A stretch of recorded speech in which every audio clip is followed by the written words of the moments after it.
BA part first Sanskrit प्रथम प्रश्न पत्र हितोपदेश मित्र लाभ।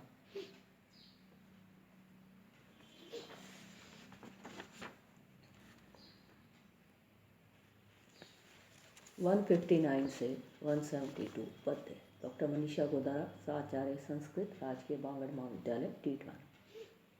अप्रंच दान उपभोगहीनेन धनेन धनिनो यदि भवामः किं न तेनेव धनेन धनिनो वयम्। और दूसरे, दान और उपभोगहीन धन से जो धनी होते हैं तो क्या उसी धन से हम धनी नहीं हैं, अर्थात अवश्य हैं।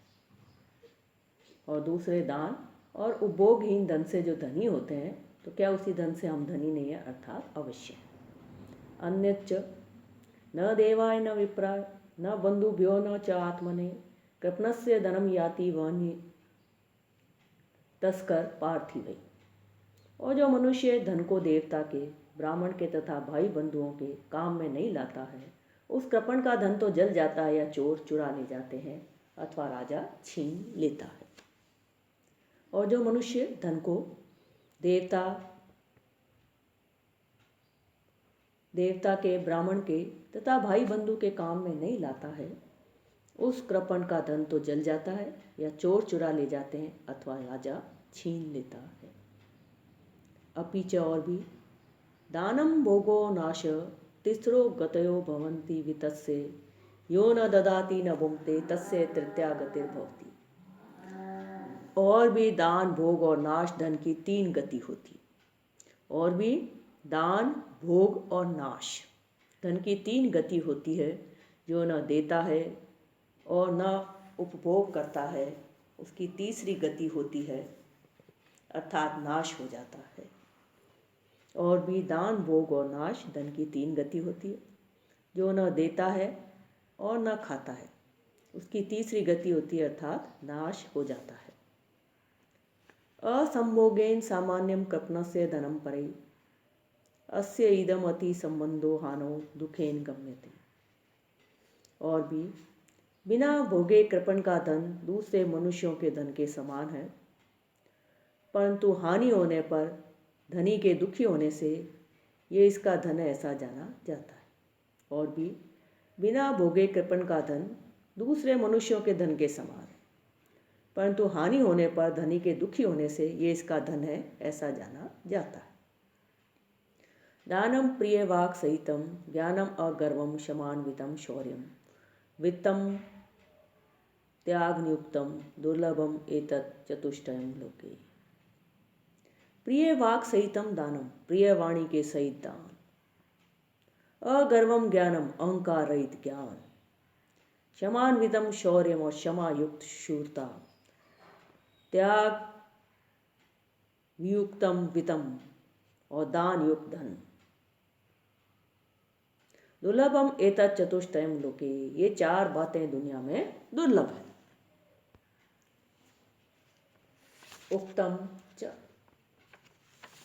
और कहा गया है, कर्तव्यो संचयो नित्यम कर्तव्यो नाति संचय पश्चय संचयशीलो असौ धनुषा जम्बुक हत। और संचय नित्य करना चाहिए, पर अति संचय करना योग्य नहीं है। देखो, अधिक संचय करने वाला गीदड़ धनुष से मारा गया। और संचय नित्य करना चाहिए, पर अति संचय करना योग्य नहीं है। देखो, अधिक संचय करने वाला गीदड़ धनुष से मारा गया। तावाहतु कथम एतद मंत्र कथयति।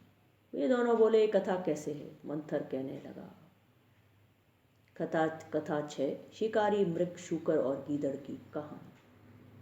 आसीत कल्याण कटक वास्तव्यो भैरवो नाम व्यादः।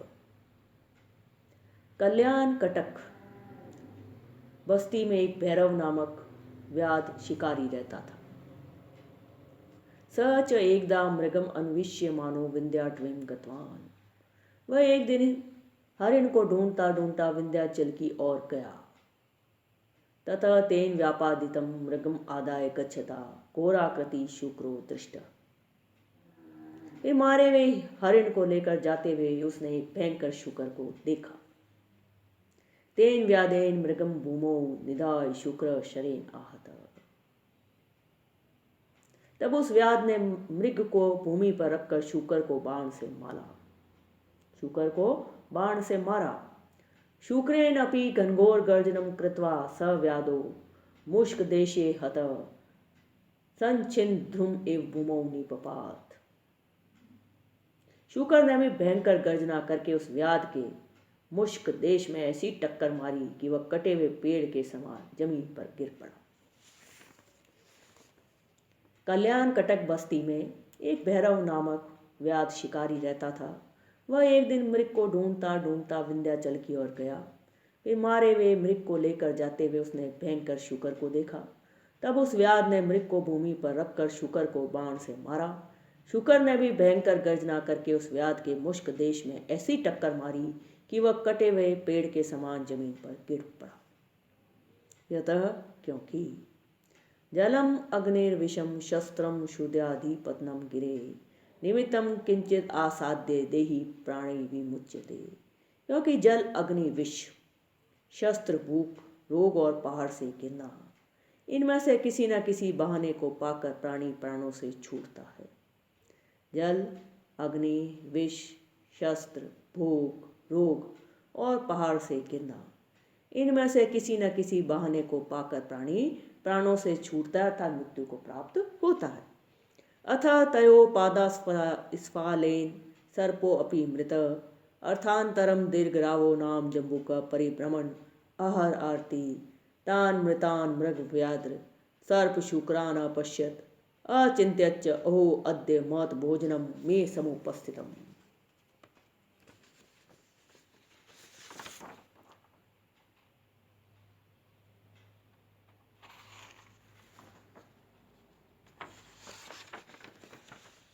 उन दोनों के पैर के नीचे आकर सांप भी मारा गया। उसके पश्चात दीर्घराव नामक जम्बूक ने वहाँ घूमते हुए उन मरे हुए हरिण, शिकारी, सांप और सुअर को देखा और सोचा, आहा, आज मुझे बहुत सारा भोजन प्राप्त हुआ है। अथवा अचिंतितानि दुखानि यथेव आयान्ति देहिनाम सुखानि अपि तथा मन्ये देवम अत्र अतिरिच्यते। अथवा जैसे देहधारियों को अनायास दुख मिलते हैं वैसे ही सुख भी मिलते हैं, परंतु इसमें प्रारब्ध बलवान है ऐसा मानता हूँ। अथवा जैसे देहधारियों को अनायास दुख मिलते हैं वैसे ही सुख भी मिलते हैं, परंतु इसमें प्रारब्ध बलवान है ऐसा मानता हूँ। तद्भवतु ऐशाम मासई मासत्रयम में सुखेन गमिष्यति। जो कुछ हो इनके मासों से मेरे 3 महीने तो सुख से कटेंगे। मासम एकम नरो याति दो मासु मृग शुक्रौ ऐरेकम दिनम याति अद्य भक्ष्यो धनुर्गुणा। 1 महीने तो मनुष्य का मांस खाऊंगा, 2 महीने को हरिण और शुकर होंगे और 1 दिन को सर्प होगा और आज धनुष की डोरी चबानी चाहिए। तथा प्रथमम बुभुक्षायम इदम निस्वादु को दंड लग्नम स्नायु बंधनम खादामी।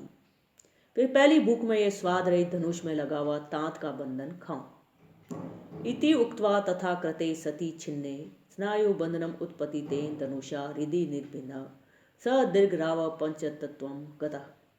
यह कहकर वैसा करने पर तांत के बंधन के टूटते ही उछलते हुए धनुष से हृदय फटकर दीर्घराव मर गया। इसलिए मैं कहता हूं कि संचय नित्य करना चाहिए इत्य।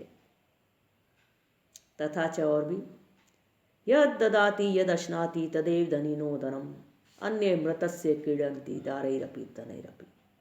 वैसे कहा भी है, जो कुछ दान करता है और खाता है वही धनी का धन है, नहीं तो दूसरे मनुष्य मरे हुए मनुष्य के धन तथा स्त्रियों से क्रीड़ा करते हैं।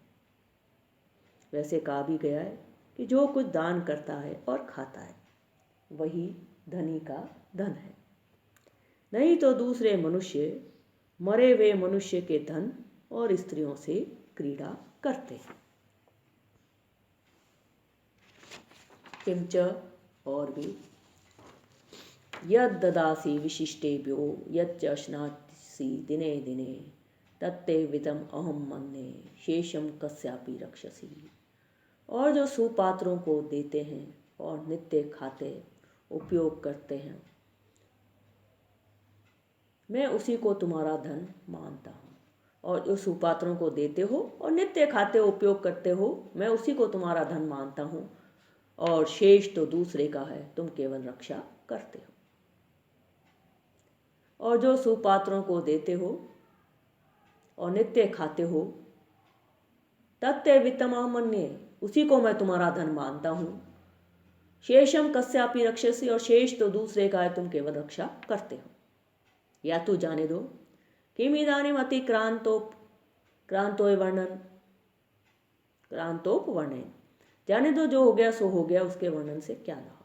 यतः क्योंकि न अप्राप्यम अभिवांछन्ति नष्टम न इच्छन्ति शोचितुम आपत्स्वपि न मुह्यन्ति नरा पंडित बुद्धिः।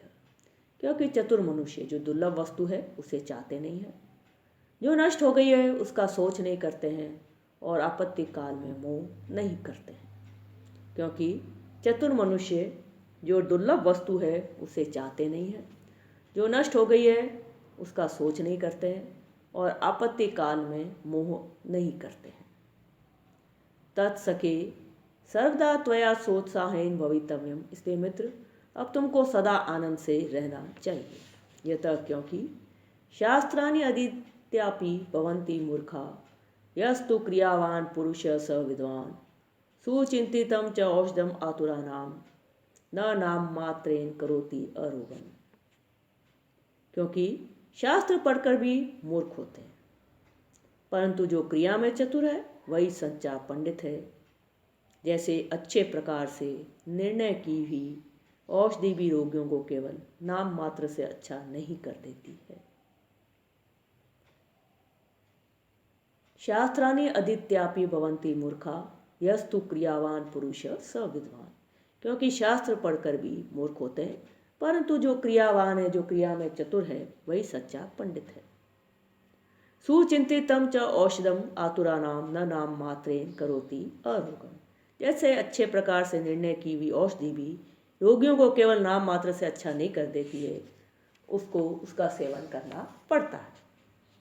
अन्य च और भी न स्वल्पम अध्यवसाय वीरो करोति विज्ञान विदिर्गुणम ही अंधस्य किम हस्तल स्थितो अपि प्रकाश्यति अर्थम इह प्रदीपः।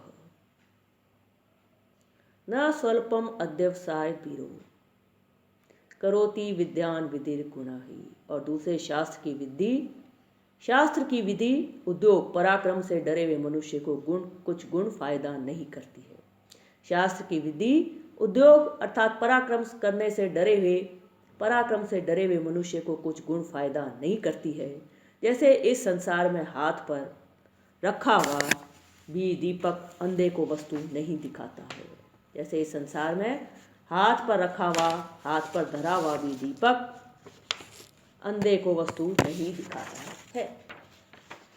और दूसरे शास्त्र की विधि उद्योग से डरे हुए मनुष्य को कुछ गुण नहीं करती।